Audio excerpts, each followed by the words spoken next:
कैसे हैं आप सब लोग। हम लोग मैथ्स क्लास 8 पढ़ रहे हैं ना, और लास्ट क्लास में हमने क्या पढ़ा था बच्चों, लीनियर इक्वेशन क्या होता है ना, लीनियर इक्वेशन क्या होता है। और हमने यह जाना था कि वेरिएबल क्या होते हैं। एक तो हमने यह जाना था लीनियर इक्वेशन हम किसे कहते हैं, बताइएगा आप लोग। लीनियर इक्वेशन किसे कहेंगे, ऐसा इक्वेशन जिसमें वेरिएबल की जो पावर होती है वो कितनी होनी चाहिए, 1 होनी चाहिए ना। और वेरिएबल हम किसे कहते हैं, जनरली एक्स एंड वाई को। वैसे हम सभी अल्फ़ाबेट को इसमें इंक्लूड कर सकते हैं, A to Z। क्लियर है ना। और लीनियर इक्वेशन बनने के लिए सबसे कंपलसरी जो कंडीशन है वो क्या है कि वेरिएबल की पावर कितनी होनी चाहिए, 1 होनी चाहिए। वेरिएबल की पावर कितनी, 1 होनी चाहिए, ऐसा हमने बात किया था। और हमने आपकी बुक से 4 एग्जाम्पल आपको कराए थे, सही है ना भाई। 4 एग्जाम्पल आपको कराया गया था। रिवीजन कर चुके हो आप लोग, नहीं किए हो? तो चलिए देखिएगा, आज की क्लास में हम लोग बात करेंगे एक्सरसाइज 2.1। एक्सरसाइज 2.1 में कितने क्वेश्चन है हम लोग इसको समझते हैं। चलिए ध्यान दीजिएगा, आपकी बुक से पहला क्वेश्चन है भाई, सब लोग ध्यान दीजिएगा। x - 2 इज इक्वल टू क्या दिया है, 7। x - 2 इज इक्वल टू क्या गिवन है हमें, 7। आपको इस क्वेश्चन में क्या करना होता है, जो हमारे वेरिएबल दिए होते हैं, क्योंकि हमें 1 वेरिएबल दिखेगा।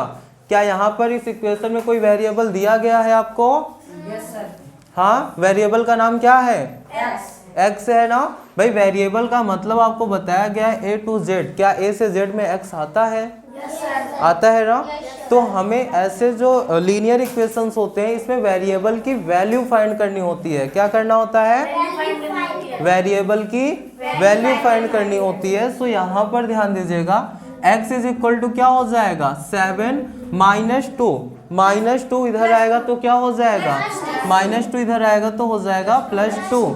तो x इज इक्वल टू क्या हो जाएगा, 7 + 2 हो जाएगा 9। हमने आपको एक टेबल बनवाया था,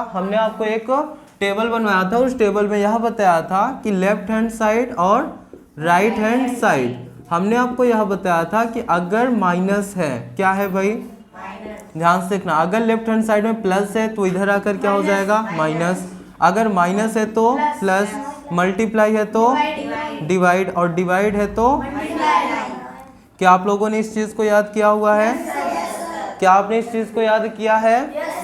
याद किया हुआ है ना भाई। हमने आपको यह बताया था साइन चेंजिंग रूल, यानी कि अगर लेफ्ट हैंड साइड में प्लस दिखेगा और वो राइट साइड भेज रहे हो आप उसे, तो वो क्या हो जाएगा, माइनस में हो जाएगा। और माइनस होगा तो प्लस में, मल्टीप्लाई है तो, और डिवाइड है तो मल्टीप्लाई में हो जाएगा। और लीनियर इक्वेशन में हमें क्या करना होता है, वैल्यू फाइंड करनी होती है। किसकी वैल्यू, वेरिएबल की। भाई लीनियर इक्वेशन में हमें क्या करना है, ये जो इक्वेशन गिवन है हमें क्या करना है, इसमें वैल्यू ही तो फाइंड करनी है। और किसकी वैल्यू फाइंड करनी है, वेरिएबल। और वेरिएबल का नाम क्या है यहाँ पर, x है भाई। x - 2 is equal to 7। हमने आपको यह कहा था कि जो ये ऐसे इक्वेशन होते हैं इसमें आपको क्या करना होता है, वेरिएबल को लेफ्ट हैंड साइड में पुट करना होता है, वेरिएबल को लेफ्ट हैंड साइड में पुट करना होता है। और जो आपके नंबर्स होंगे उनको हम राइट हैंड साइड में विद रूल, इस रूल के अकॉर्डिंग हम क्या करते हैं, उसको कन्वर्ट मतलब एक्सचेंज कर लेते हैं। ठीक है, यहाँ पर देखिएगा -2 को हमने जब राइट हैंड साइड में भेजा तो वो क्या हो गया, +2, और 7 और 2 क्या हो गया, 9 हो गया। फर्स्ट क्वेश्चन समझ में आया आपको? सेकंड क्वेश्चन देखिएगा, क्या आप लोग इसे कर सकोगे, y + 3 इज इक्वल टू क्या गिवन है, 10। तो बताइए बच्चों, y इज इक्वल टू क्या हो जाएगा, ये 10 है ना भाई, 10 और +3 यहाँ भेजेंगे तो क्या होगा भाई, +10 है, ये हो गया। और प्लस का 3 जब यहाँ आएगा तो क्या होगा भाई, प्लस अगर राइट साइड गया तो क्या हो गया, माइनस हो गया। सो 10 में 3 माइनस करेंगे, कितना आ जाएगा, 7। हमारा आंसर कितना आ गया, 7 आ गया। क्लियर है ना। चलिए क्वेश्चन नंबर 3 में देखते हैं, क्वेश्चन नंबर 3 देखते हैं। और क्वेश्चन नंबर 3 में हमें क्या गिवन है, आप देखिएगा, 6 is equal to Z + 2। 6 is equal to Z + 2। 6 is equal to given है Z + 2। अब थोड़ा सा यहाँ पर अब प्रॉब्लम क्रिएट हो रही, क्योंकि हमें वेरिएबल कहाँ चाहिए होता है बच्चों, लेफ्ट हैंड साइड में, जबकि वेरिएबल कहाँ गिवन है, राइट हैंड साइड में। प्रॉब्लम हो गई ना, क्यों भाई, प्रॉब्लम में हो गए ना हम लोग। भाई हमें वेरिएबल कहाँ दिया होना चाहिए, लेफ्ट हैंड साइड में, जबकि गिवन कहाँ पर है? राइट हैंड साइड में। तो इसको करने के दो तरीके हैं, लेकिन मैं आपको बहुत ही सिंपल सा तरीका सिखा रहा हूँ।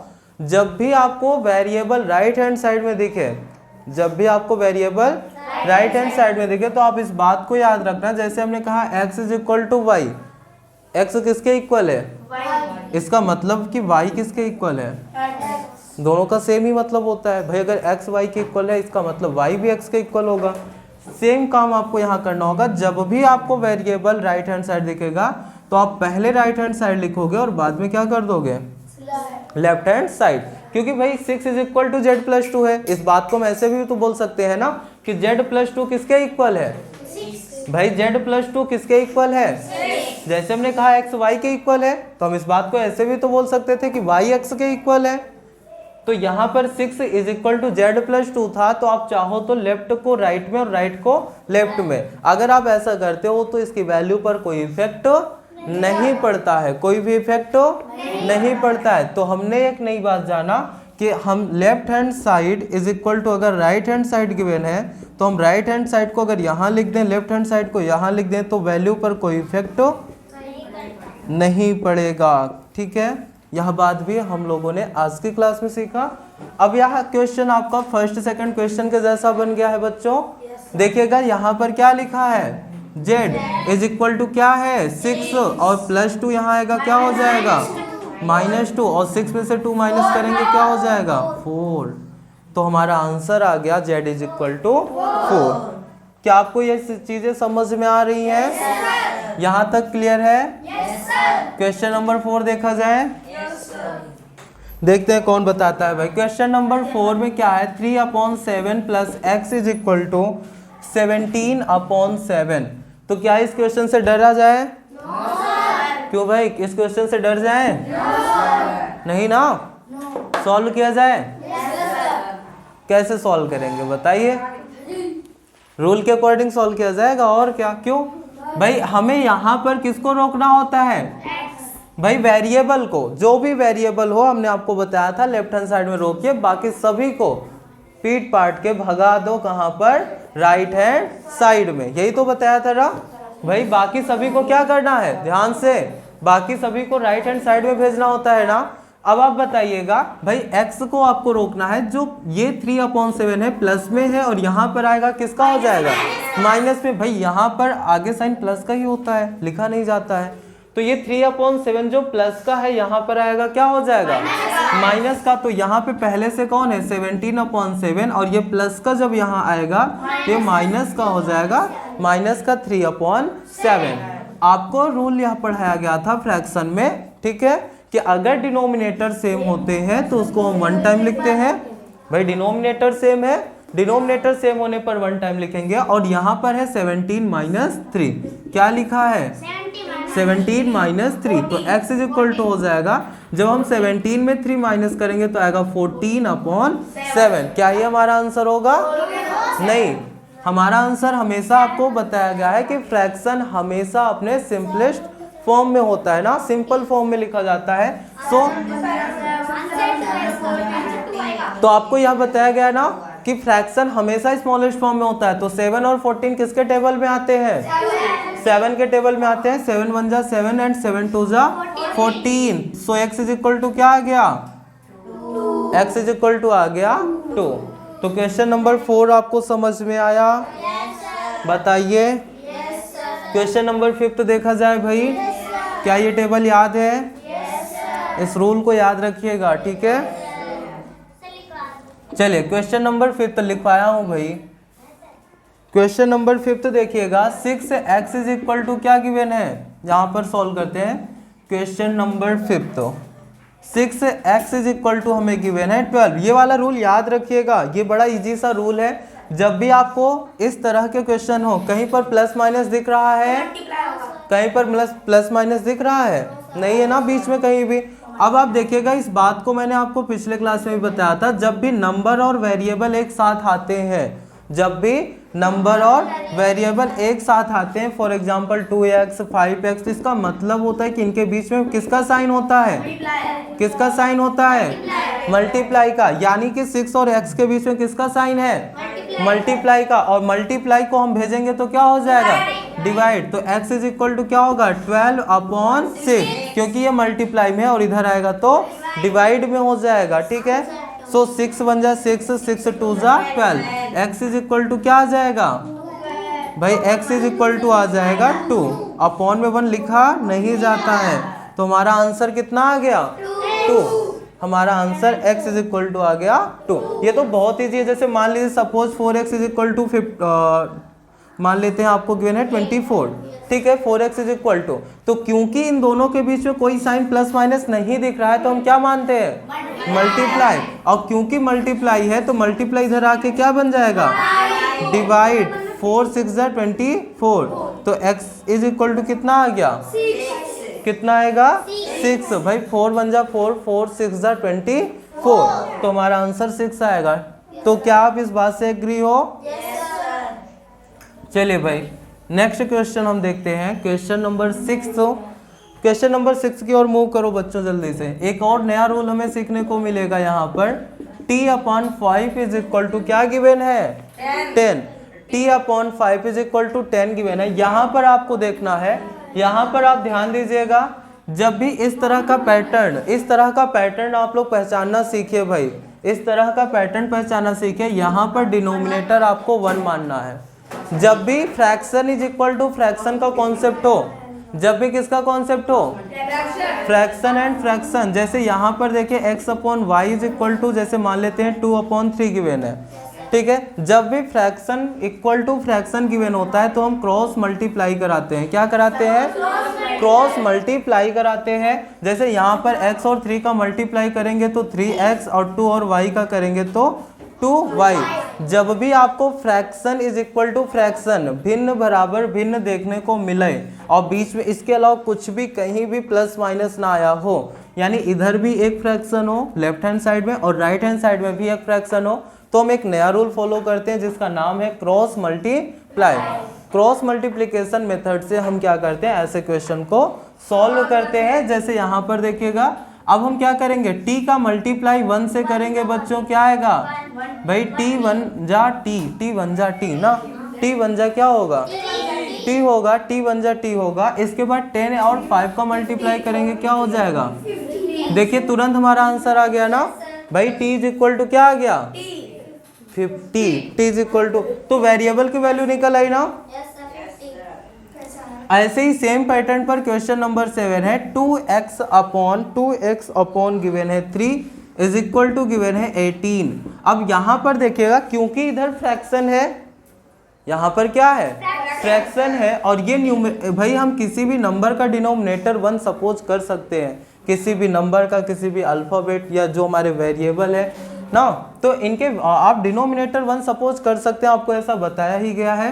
तो यहाँ पर देखिएगा, fraction is equal to fraction का जो यहाँ पर बन रहा है कॉन्सेप्ट आपको फॉलो करना पड़ेगा। तो क्या करना होता है इसमें, क्रॉस मल्टीप्लाई। 2x का मल्टीप्लाई हम 1 से करेंगे, क्या होगा 2x, और 18 3 जा होता है 54। भाई 18 3 जा क्या होता है 54 होता है। तो x इज इक्वल टू ये वाला पैटर्न बन गया ना, कि भाई यही वाला पैटर्न बना ना यहाँ पर।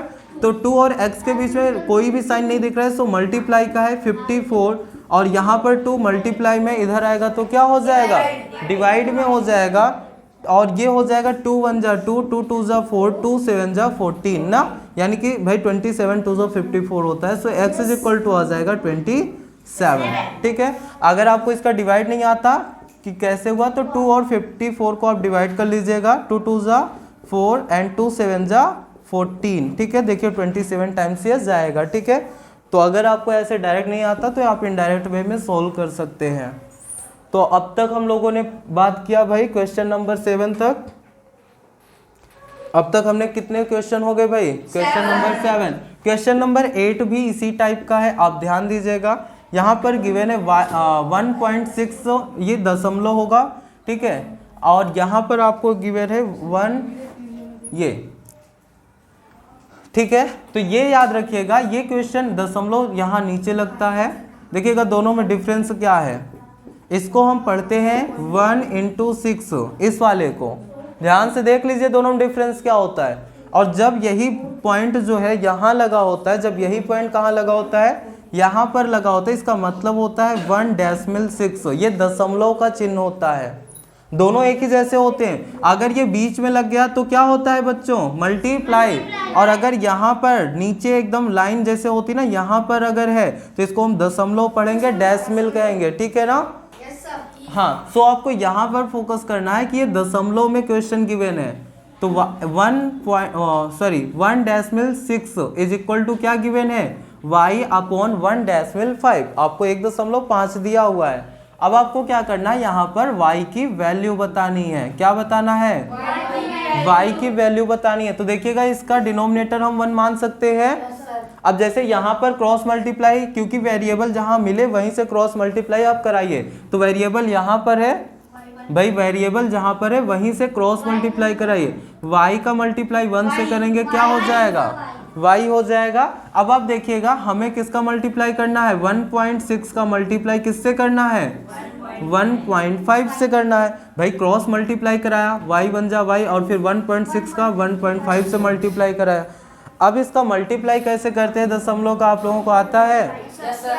देखिएगा आपको दशमलव का जो गुणा है, दशमलव का गुणा करने के लिए आपको बहुत ही सिंपल, आपको क्या करना है, पहली बात तो यह भूल जाइए कि यहाँ पर दशमलव दिया है, तो जो नंबर गिवन है आप सिर्फ उन नंबर को लिख लीजिए। जो नंबर आपको गिवन है क्या करना है, सिर्फ उन नंबर को लिख लीजिए और मल्टीप्लाई करिए। 5 6 जा कैरी कितना, 5 1 जा 5 और 3 8, 1 6 जा एंड 1 1 जा 0, और 8 और 6 कितना होगा 14, कैरी कितना 1, 1 और 1 कितना 2, 240 आया।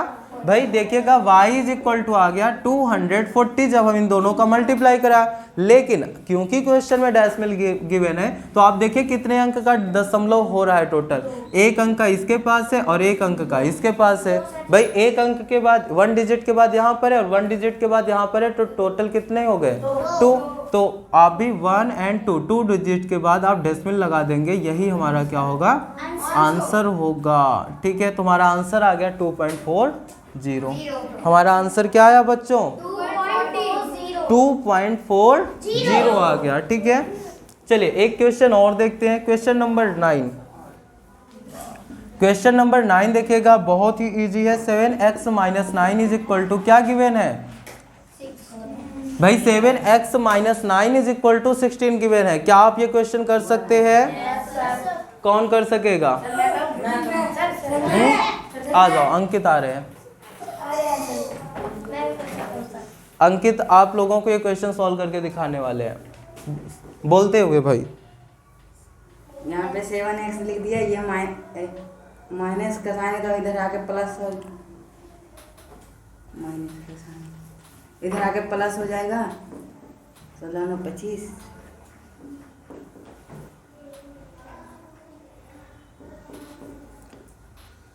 तो 7x इज इक्वल टू 16 + 9। सही है? हाँ ठीक है ना भाई। देखिएगा 7x - 9 इज इक्वल टू क्या गिवन है आपको, 16।